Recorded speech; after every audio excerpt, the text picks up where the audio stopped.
Le journal Christophe Lamar. Bonjour Christophe. Bonjour Dimitri, bonjour à tous. La Floride attendait le choc. Elle n'avait peut-être pas prévu son intensité. L'ouragan Ian a frappé ses côtes hier soir. Depuis, il balaie tout sur son passage. On va tout de suite faire le point de la situation en direct avec le correspondant d'Europe 1 aux États-Unis. Bonjour Alexis Guilleux. Bonjour à tous. Alexis, même si l'heure n'est pas encore au bilan, les dégâts semblent déjà très importants. Oui, des dégâts très importants, notamment sur la côte ouest de la Floride, dans cette région où Ian a touché terre en milieu d'après-midi. Des villes d'abord balayées par les vents et la pluie, puis par la montée des eaux, des arbres, voitures et parfois les maisons emportées par les flots.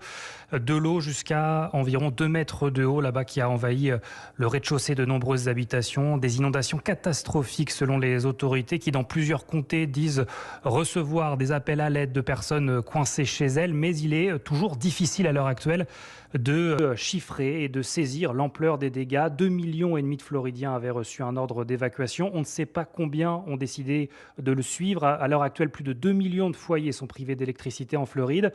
Alors cette nuit, Ian a continué sa course vers le nord-est. Certes, il a perdu de sa puissance en touchant terre, désormais rétrogradé en catégorie 1, mais il reste extrêmement dangereux. L'ouragan se trouve actuellement au-dessus du centre de la Floride, à l'est de Tampa.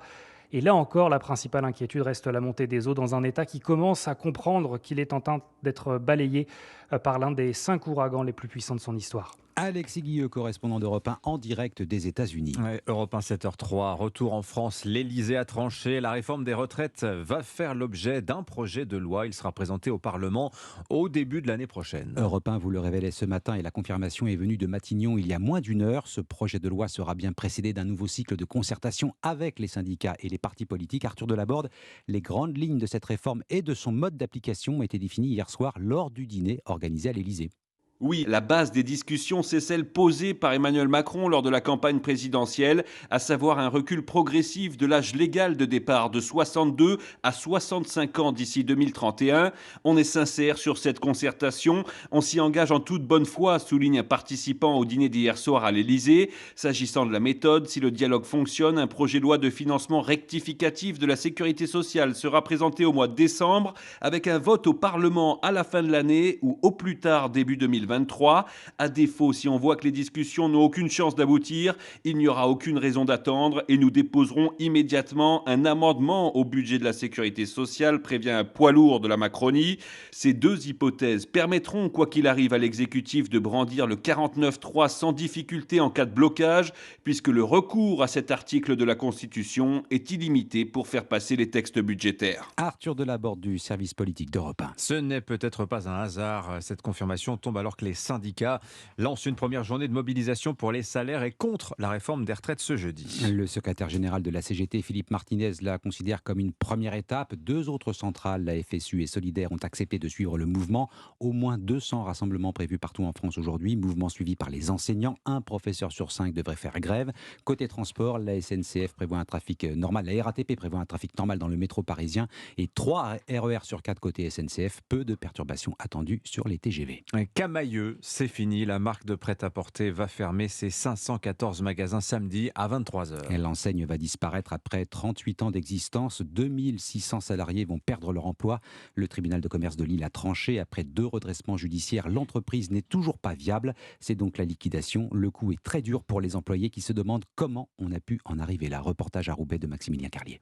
Ce qui se disait sur Camailleux, une enseigne vieillissante, des magasins démodés. Pour justifier la perte du chiffre d'affaires, la direction évoquait la pandémie, la guerre en Ukraine, un argumentaire auquel ne croient pas Maria Christina et Bénédicte, 2 salariés. C'est la faute de tout le monde, sauf la leur. Le Covid, la cyberattaque, l'Ukraine, les containers trop chers. Je pense qu'avec une mauvaise gestion, je dis pas que ça aurait été facile, mais avec une très très bonne gestion, on n'en serait pas là. C'est un immense gâchis, regrette-t-elle. La financière immobilière bordelaise qui a repris la marque de prêt-à-porter il y a 2 ans avait lancé un grand plan de transformation.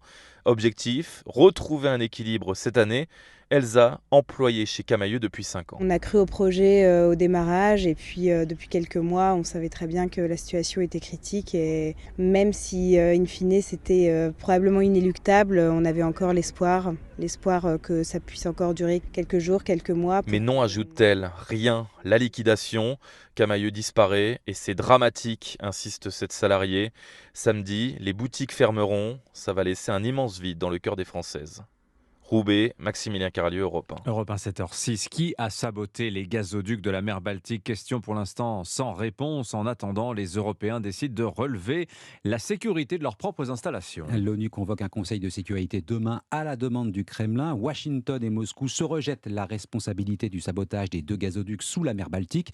Pour trouver le coupable, la Suède ouvre sa propre enquête, tandis que la Norvège, autre grand fournisseur de gaz et de pétrole, s'inquiète pour ses propres installations. Bonjour Nicolas Tonef. Bonjour à toutes et à tous. Nicolas, les Norvégiens vont renforcer la surveillance de leur pipeline. Oui, la première raison, celle qu'évoquait hier un officier supérieur norvégien, les livraisons de gaz du pays sont probablement la cible la plus grosse et stratégiquement la plus importante pour un sabotage dans toute l'Europe à l'heure actuelle.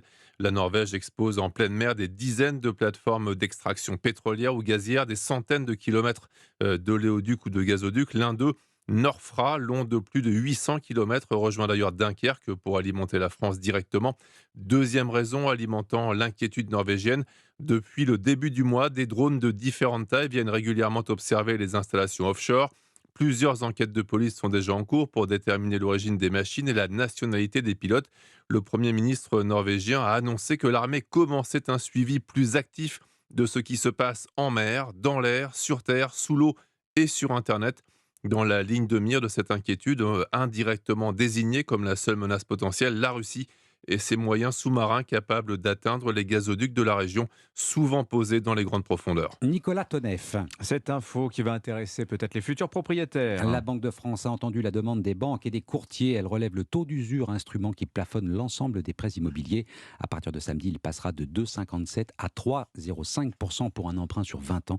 Les acheteurs vont donc retrouver un peu de marge pour financer leur achat. Et puis nostalgie quand tu nous tiens, les constructeurs auto se retournent sur leur passé pour mieux séduire leurs futurs clients. Citroën annonce le lancement d'un nouveau logo. Le logo, c'est la signature d'une marque. Comme Renault et Peugeot, Citroën regarde lui aussi dans le rétroviseur pour voir l'avenir. Il ressort les fameux chevrons de 1919. Aurélien Fleureau. Les 2 chevrons sont toujours là, mais ils retrouvent l'ovale qui les entourait il y a un siècle. Un retour aux sources qui devient une tendance dans le secteur automobile et qui s'explique notamment par une volonté de rassurer dans une période où tout est chamboulé par l'arrivée de l'électrique, explique Guillaume Crunel, associé en charge de l'automobile au cabinet Deloitte. Il y a 2 schémas possibles. Le premier, c'est de se réinventer pour proposer une image nouvelle.